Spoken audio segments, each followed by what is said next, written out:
Bonjour à tous, c'est Thibaut, j'espère que vous allez bien. Aujourd'hui on se retrouve pour une toute nouvelle vidéo. Aujourd'hui on se retrouve pour une vidéo sur Inazuma Eleven. J'en fais une parce qu'en ce moment je suis dans ma période. Aujourd'hui on va voir une petite tier list. Voilà, comme ça, en débat. Ça fait longtemps qu'on n'a pas fait une vidéo directement en facecam, où je vous parle, où voilà, on débat un petit peu, vous me répondez en commentaire, etc. Je me suis dit, pourquoi pas. Et aujourd'hui, on va faire une tier list de la first génération des joueurs de Raymond. Et puis, voilà, on va en débattre en commentaire si vous êtes chaud. Moi, je vais vous faire une tier list par rapport à mes préférences, tous les joueurs, comment je les classerai par rapport à leur niveau de jeu. Et puis, en tout cas, j'espère que ça vous plaira. On est parti, générique. Gonna do what they can. Real niggas do what they wanna do. I'ma keep chasing that bag. Pour that shit or roll a blunt or two. No, we not going outside. These niggas fucking for that why they mad. Donc, comme vous le voyez à l'écran, j'ai une petite tier list avec pas mal de personnages. J'ai mis plusieurs catégories. GOAT, le bac. Donc le bac, ceux qui sont toujours là pour toi, hein, le soutien comme on dit. Très cool, bien, tu passes, bof. Voilà. Donc, je vais classer tous ces joueurs, voilà, donc c'est vraiment ma tier list, hein, donc il y aura peut-être certaines choses où on ne sera pas d'accord, mais je vais essayer d'être le plus objectif possible. Il y a des moments où je ne pourrais pas être objectif parce que ça sera par rapport aux préférences, et puis voilà, on va classer ça. Alors, on va commencer avec Mark Evans, donc le gardien. Je pense que là, il n'y a pas trop de débat possible. Protagoniste de son histoire, protagoniste de l'animé, même si après, bon voilà, il y a certaines évolutions. Je pense que Mark, c'est quand même celui qui te fait kiffer la série. Ses arrêts ont été légendaires. Il y a eu plusieurs périodes dans cet animé. On a tous, à mon avis, été très choqués quand il a quitté sa cage. Mais voilà, ça reste quelqu'un d'incroyable. Et je pense que pas trop de débat possible pour Mark Evans, le GOAT. Donc je pense que je vais le mettre au-dessus. Kevin Dragonfly. Ah, ça c'est un personnage assez intéressant parce que j'ai remarqué que soit tu l'adores, soit tu l'aimes pas du tout. Moi je fais partie des personnes qui aiment beaucoup ce personnage, c'est pas le cas de mes potes par exemple, mais Kevin Dragonfly, je pense que pour l'instant, je vais le mettre dans très cool.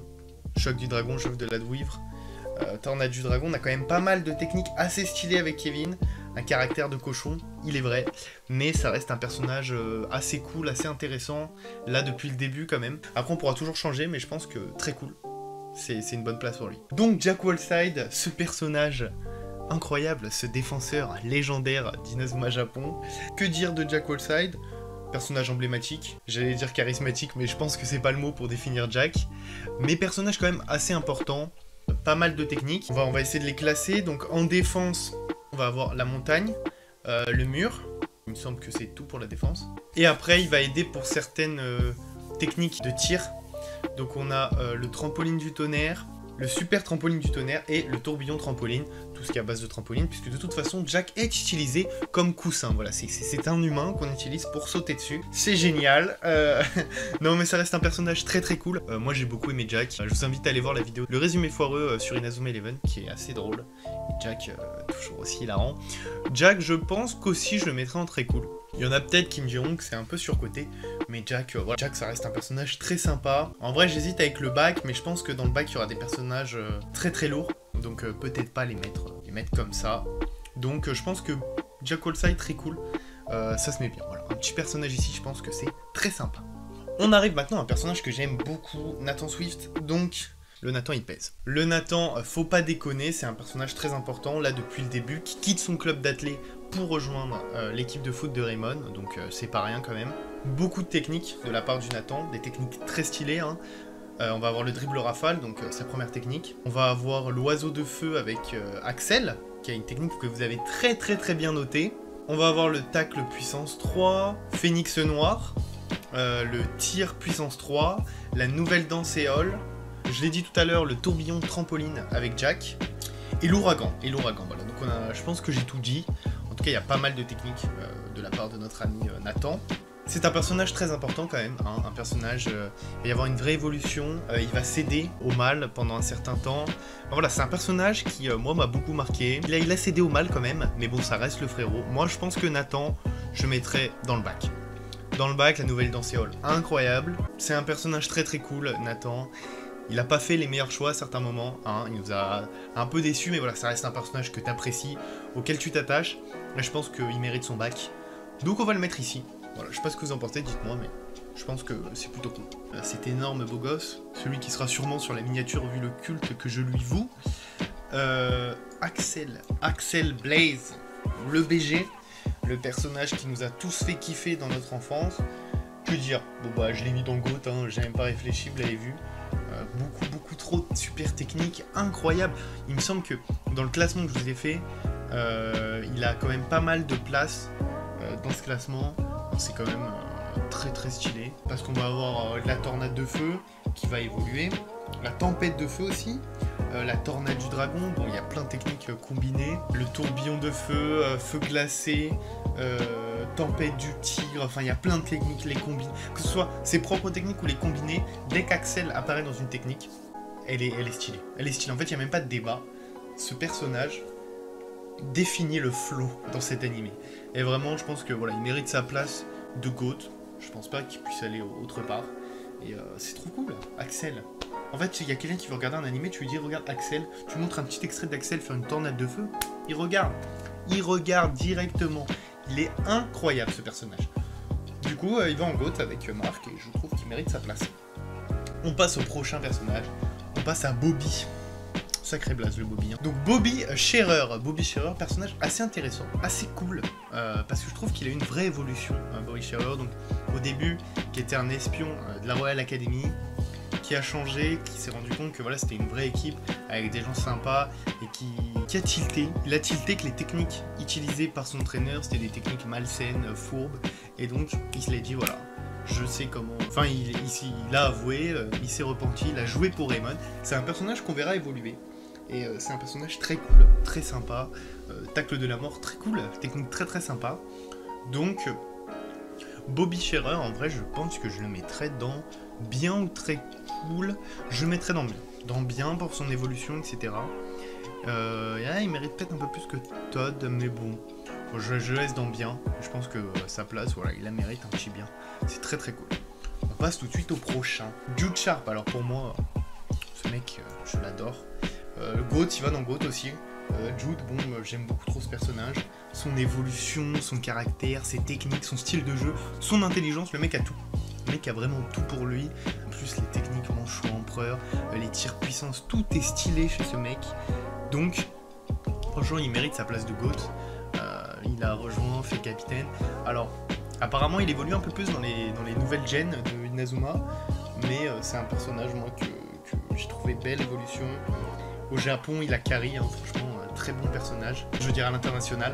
On passe maintenant à Shaun Frost.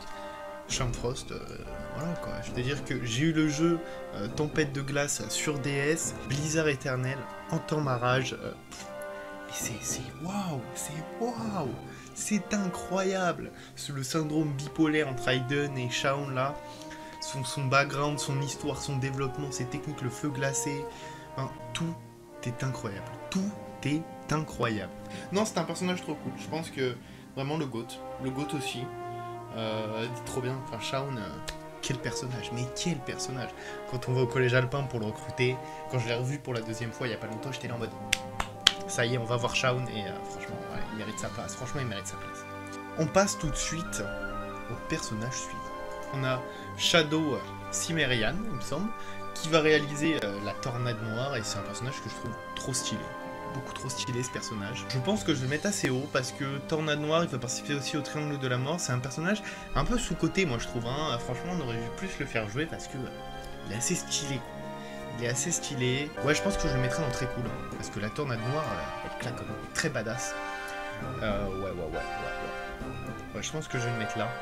Parce que c'est un personnage voilà, un peu secondaire, mais quand même qui a un petit flow, un petit style que j'ai bien aimé. Donc je le mets dans très cool.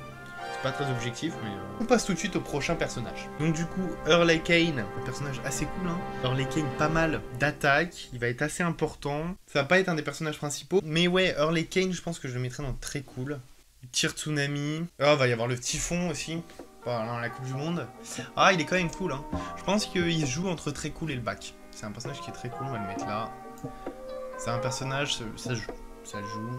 Ouais, mais Kevin et tout, ouais, non, ça très cool. Très cool comme personnage, et je pense qu'il mérite sa place.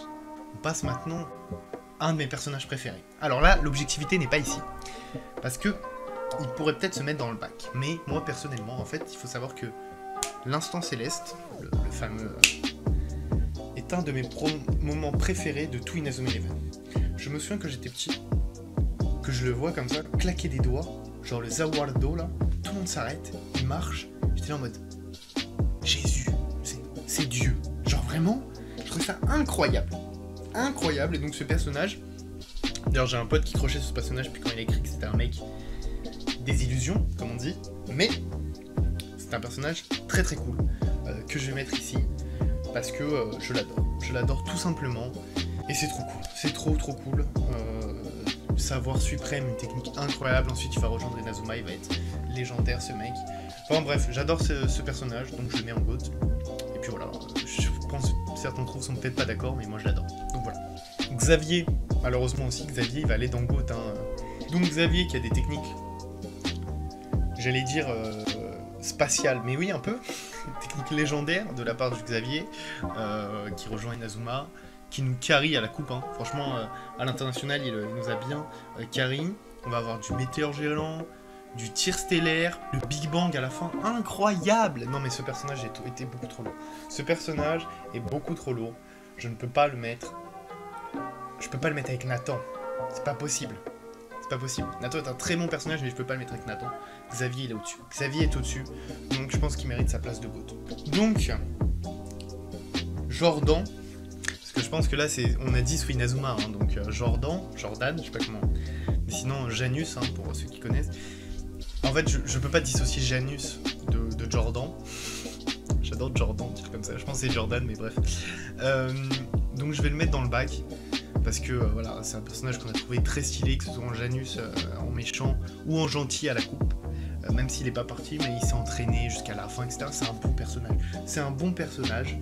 Il va nous faire des techniques tir astral, frappe cosmique. Il y a des techniques très stylées. Donc ouais, je le mets en bac. Parce que c'est un personnage qui est trop cool. Et ouais, je le mets là parce que voilà. Le personnage est très sympa. Le personnage est très sympa. Donc, comme je peux pas dissocier les deux, on va le mettre là-dessus, mais vous avez compris, c'est une fusion de sa personnalité un peu méchante et d'acteur, parce qu'il dit ouais, je joue un rôle, acting sur 20, et puis de son rôle en tant que Jordan dans la saison 3. On passe maintenant au FDP. Au FDP, mais au FDP qui mérite son bac, parce que c'est un putain de crack. Le Caleb est un crack. On peut dire ce qu'on veut de Caleb, c'est un fucking crack. C'est niveau de jeu d'intelligence. À la fin, au final, tu te rends compte qu'il n'a pas un mauvais fond. C'est un personnage qui évolue énormément. Il va aller à l'international avec eux. Moi, j'ai adoré Caleb. Au final, Caleb, t'étais là. C'est pas grave, mon pote. On t'a pardonné. Et donc, il mérite sa place de bac. Austin. Bon, le primaire qui joue avec des lycéens. Le gros crack, l'énorme crack. Que dire sur ce personnage ? Le mec, il est là, il te lâche des tempêtes du tigre. C'est incroyable avec Axel. Il est beaucoup trop chaud. Ses super techniques sont super stylées. Ouais, quand même, hein, ce petit primaire qui peut jouer à l'international parce que les règles sont changées alors qu'il ne pouvait pas jouer au football frontière. C'est beaucoup trop stylé. Il est trop fort. Il va marquer énormément de buts à l'international. Frappe du tigre, cercle d'épée, et il va y avoir ce déclic parce qu'avant il était trop fort. D'ailleurs, le background que j'ai pas compris, d'où t'es trop fort, d'où ton équipe dit oh, on veut plus jouer avec toi, t'es trop fort. Moi je joue avec un mec qui est trop fort, il nous fait gagner, c'est le plus important. Tu vois, j'ai envie de te dire, le background très bizarre, mais heureusement il y a ce déclic, il devient méga chaud, et ça c'est lourd. Et il aidera Axel, qui a des problèmes avec son daron pendant la Coupe du Monde, qui lui dit il faut que tu sois médecin. Oh bah non, finalement tu peux rester footballeur. Bon, c'est compliqué, mais Austin, très bon personnage que j'ai adoré, donc il va dans le bac. Donc Arthur Hawkins, l'ancien chef de gang, enfin je sais pas si on peut appeler ça comme ça, le chef d'une bande, qui au début est très nul, pas très doué de ses pieds, mais qui veut faire en quelque sorte quelque chose de sa vie, et qui va au final nous sortir une technique assez stylée, l'aspire-attaque, et qui va avoir un rôle assez important dans la défense d'Inazuma, Japon finalement, et c'est pour ça que ce personnage quand même très intéressant, je pense que je le mettrai dans très cool, parce qu'il va avoir sa place. Et c'est un personnage qui est voilà, quand même assez sympa, il veut faire quelque chose, il veut évoluer, il veut plus rester en tant que délinquant, et vraiment avoir des valeurs, il arrive à ne pas se battre, à se retenir et tout, donc c'est un personnage que je trouve bien évolué, et donc je pense que très cool, il mérite sa place. Et enfin, le dernier personnage, Le David qui est un personnage assez important. Alors là j'hésite, parce que c'est un personnage qui va backjout quand même pas mal de temps, et il va avoir son importance. On dirait pas comme ça, mais il intervient sur pas mal de techniques qui sont très stylées quand même, hein. Il va intervenir sur le tir puissance numéro 2, le triangle de la mort, le manchot empereur numéro 3. Il intervient sur pas mal de choses. Je pense que il est entre très cool et back, et je vais le mettre en back parce que je l'affectionne et je trouve qu'il a un style à lui qui est quand même très stylé. Donc je pense que notre petit David Samford pourra avoir cette place. Voilà, je pense que je vais le mettre là, ouais. Voilà, c'est déjà la fin de cette tier list. J'espère que j'ai choqué personne, que tout le monde est à peu près d'accord, même si voilà, c'est les goûts de chacun. Moi, je la trouve assez cool comme tier list. Vous pouvez me dire en gros, en commentaire, ce que vous aurez changé, etc.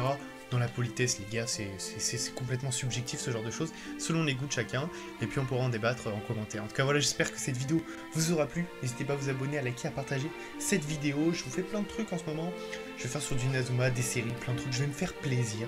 Puis on se dit bientôt pour une nouvelle vidéo. C'était Thibaut. Ciao, ciao.